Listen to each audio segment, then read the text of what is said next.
5 jobs. That's how many I'm about to tell you AI is coming for first.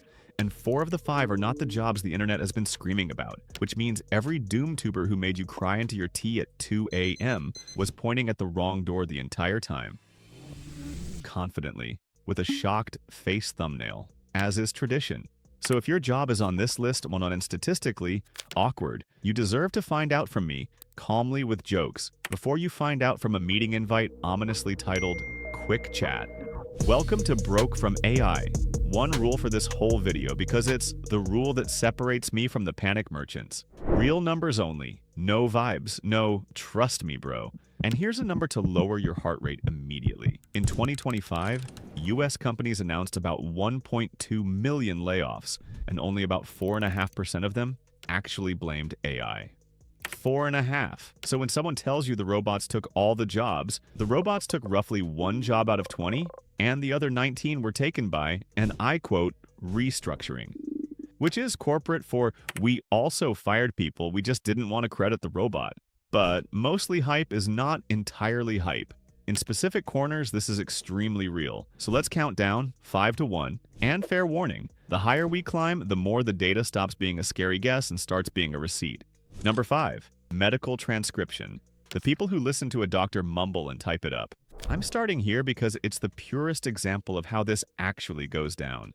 This job is already, by some measures, 99% automated. Not soon. Done. It happened years ago, quietly, with zero drama, while everyone was outside screaming about Skynet. There was no final battle, no emotional music. The software just slowly got good, and one day the work was simply gone, like socks in a washing machine.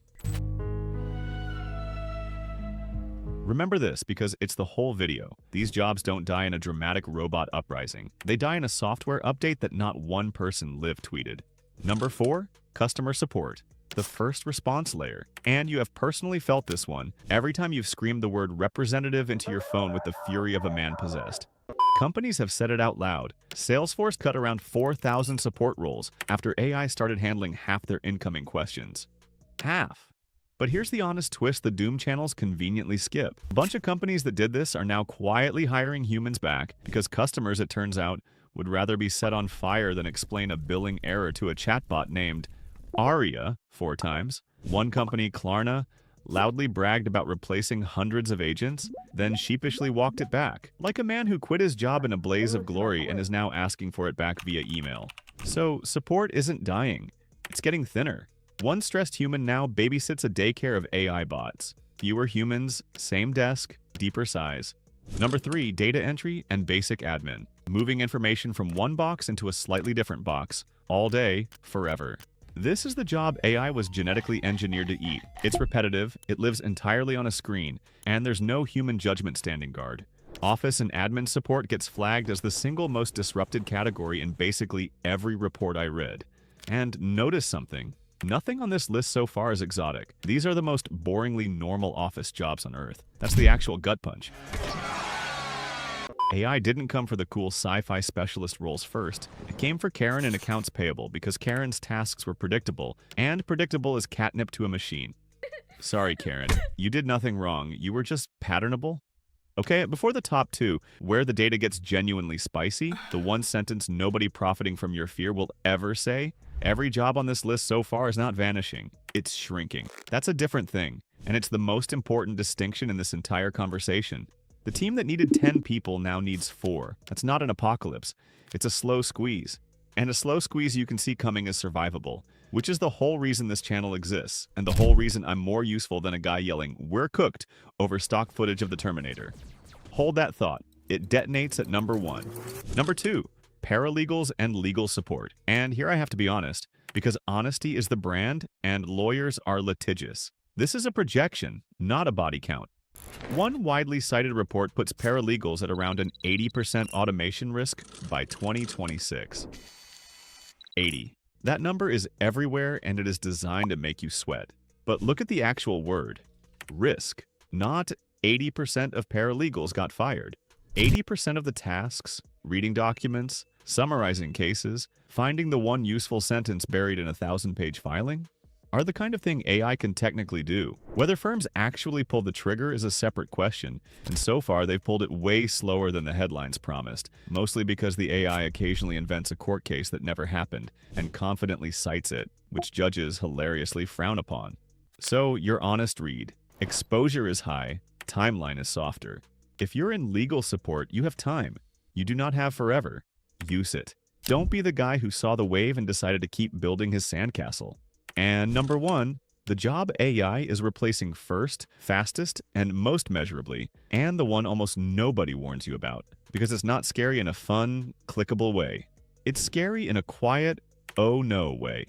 Entry-level knowledge work. Junior developers, junior writers, junior analysts. The bottom rung of the white-collar ladder. This is number 1 because it's the only one on this list with hard, recent, measured data. Not a vibe, not a risk score, an actual drop. Stanford's Digital Economy Lab found roughly a 13% relative decline in employment for 22 to 25-year-olds in the most AI-exposed jobs. That's not a 2030 horoscope. That already happened to real young people while you were watching some other video about whether AI is conscious. And it makes brutal sense. The junior version of a knowledge job, write the rough draft, clean the simple code, summarize the boring report, is exactly the slice AI is good at. So companies just stopped hiring as many juniors. Because why train a nervous 23-year-old to do the easy stuff when the machine does the easy stuff for the monthly price of a sad lunch? And here's the part that should genuinely keep you up, the bit too quiet to trend. The bottom rung of the ladder is how humans used to reach the top rungs. You became a senior by surviving being a junior. If AI eats all the junior jobs, we don't just lose those jobs. We quietly saw off the bottom of the ladder and then act surprised in 10 years when there are no seniors left and everyone's staring up at a ladder that starts on the 3rd floor. That's the real 2026 story. It's not loud enough to go viral, which is precisely why the loud people aren't telling you. So there's your 5. Medical transcription, frontline support, data entry, legal support, and entry-level knowledge work. And if you heard your own job in that list and felt your soul briefly leave your body, good. Welcome. Sit down.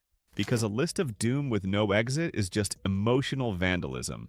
And this platform has enough of that. Here's the honest survival read, and it's the same escape hatch for all 5. Notice the pattern. Predictable, screen-based, repetitive, the easy version of the work. So the move is identical every time. Stop being the person who does the predictable part, become the person who does the part the AI faceplants on. The judgment, the weird edge case, the furious customer who wants a human, the senior who catches the AI confidently citing a fake court case before it reaches a judge. Same field, higher rung, the exact tool eating your old tasks is the tool that, if you learn to drive it instead of fearing it, turns you into the person who supervises 3 of them and takes the credit dot, and one last number. The most useful one in this entire video, and that somehow nobody quotes. People with actual AI skills are reportedly earning up to 56% more than people in the identical job without them. Same title, same desk, same coffee, 56% more, purely for being the one who learned the tool instead of hiding from it under a blanket of dread. That gap is the whole game. That's the difference between being on this list and being the person who reads this list, nods, and goes back to being absolutely fine. So no, I won't tell you we're all doomed, because the data doesn't say that. And I won't tell you it's all hype and you can nap, because the data doesn't say that either. The truth is the deeply unsexy middle. It's real, it's early, it's concentrated in specific spots, and the people paying attention right now are going to be completely annoyingly fine. The ones standing very still, hoping the robot doesn't make eye contact, those are the ones who star in next year's version of this video. If you want the version of this conversation that runs on real numbers instead of your cortisol, the one that tells you the truth even when the truth is less clickable than the lie, subscribe. I read the terrifying reports so you don't have to, and then I tell you which parts are real and which parts are just a guy selling a newsletter shaped like a panic attack. I'm broke from AI. See you in the next one. And maybe quietly when no one's watching, now go learn the tool.